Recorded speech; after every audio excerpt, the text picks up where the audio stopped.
اگر کوئی عورت یہ سمجھے کہ مجھے کہا گیا ہے ناقصات العقل والدین، کہ مجھے عقل کل نہیں بلکہ ناقص العقل، اور کامل الدین نہیں بلکہ ناقص الدین کہا گیا، تو ناقص العقل والدین کا یہ معنی نہیں ہے کہ عورت نعوذ باللہ کوئی بیوقوف ہے۔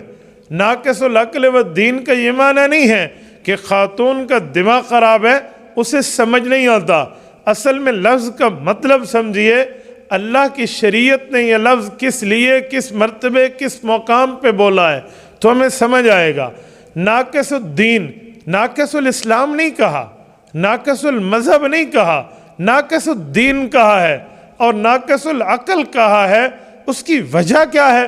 میری بہنوں ایک بات ذہن میں رکھنا، دین اسلام کے اس حصے کا نام ہے جس پر ظاہراً جسم سے عمل کیا جاتا ہے، مثلا نماز، مثلا روزہ، یہ دین کے بڑے اہم حصص ہیں۔ تو نماز اور روزہ یہ عورت کا مرد کا اگر ہم دیکھیں تو فرق نظر آتا ہے۔ ایک خاتون مکمل مہینے کی نماز نہیں پڑھ سکتی، کچھ دن وہ نماز سے باز رہتی ہے اپنے فطرتی عوارض کی وجہ سے، ایسے وہ پورا مہینے کے روزے نہیں رکھ سکتی، وہ ان پورے مہینوں سے باز رہتی ہے فطرتی عوارض کی وجہ سے۔ اس وجہ سے ناقص الدین کہا ہے۔ یہ معنی نہیں ہے کہ اس عورت کا دین ناقص ہے، ایمان آدھا ہے، اسلام آدھا ہے، مذہب آدھا ہے، جی نہیں۔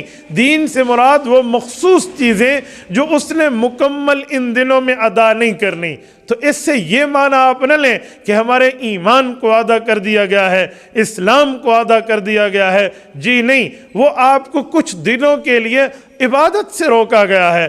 اس کا یہ مطلب نہیں ہے کہ رب العزت نے تمہیں دین آدھا دیا ہے، اس کا مطلب یہ ہے کہ ان مقامات پہ آپ کو استثناء حاصل ہے۔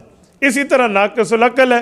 اب ناقص العقل کا یہ معنی نہیں ہے کہ عورت بے عقل ہے، بے وقوف ہے، اس کا دماغ نہیں ہے، بلکہ ناقص العقل فتذکر احداہم الاخری، قرآن کریم کی اس آیت کو دیکھیں تو مطلب واضح نظر آتا ہے کہ جہاں ایک مرد کی گواہی ہے وہاں دو عورتوں کی گواہی ہے۔ کیوں؟ عام طور پہ جسمانی ساخت کے لحاظ سے اور اپنے جذبات کے لحاظ سے عورت جو ہے وہ زیورات میں پیدا ہوتی ہے، زیورات میں رہتی ہے، زیورات میں اس کی تربیت ہے۔ قرآن کریم کہتے ہیں وَهُوَ فِي الْخِصَامِ غَيْرُ مُبِينٍ، خاتون کے اندر جھگڑا کرنے میں، خاتون کے اندر بحث کرنے میں وہ لہجہ نہیں ہوتا جو مرد کا ہوتا ہے۔ اسی لیے کہیں گواہی دینی پڑے تو مسئلے میں بھول نہ جائے، گھر میں اس نے کپڑے بھی دھونے ہیں، گھر میں اس نے سالن بھی پکانا ہے، گھر میں اس نے گھر کی خدمت بھی کرنی ہے، بچوں کو بھی پالنا پوسنا ہے۔ ہو سکتا ہے اس کے ذہن میں آدھی بات رہ گئی ہو سکتا ہے یہ واقعہ کو پورا یاد نہ کر سکی ہو، اس طرح ادا نہ کر سکے جیسے کرنے کا حق ہے، تو اب گواہی دو عورتوں کی چلے گی۔ اسی لیے اسے ناقص العقل کہا ہے۔ ناقص العقل کا یہ معنی نہیں ہے یہ بے وقوف ہے، یہ ہو نہیں سکتا۔ میں اپنے اس دعوے پر دلیل حدیث پاک سے رکھتا ہوں۔ سیاستہ میں حدیث پاک موجود ہے، رسول اقدس صلی اللہ علیہ وسلم کی موجودگی میں ایک واقعہ پیش ہوا، ایک معاملہ پیش ہوا کہ ایک خاوند اور بیوی کو آپس میں بیٹھے ہوئے ایک خاتون سے واسطہ پڑ گیا۔ وہ خاتون بوڑھی تھی، ان کے ماؤں کی برابر تھی۔ اس عورت نے کہا تجھ خاوند کا اس بیوی سے رشتہ نہیں چل سکتا۔ انہوں نے کہا کیوں نہیں چل سکتا؟ نکاح پڑھا گیا، ہم ایک دوسرے کی میاں بیوی بن گئے ہیں، ہمارا تعلق ہے۔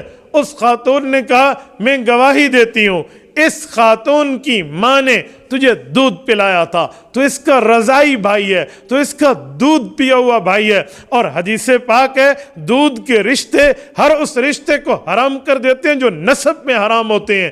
اس خاتون نے یہ کہا۔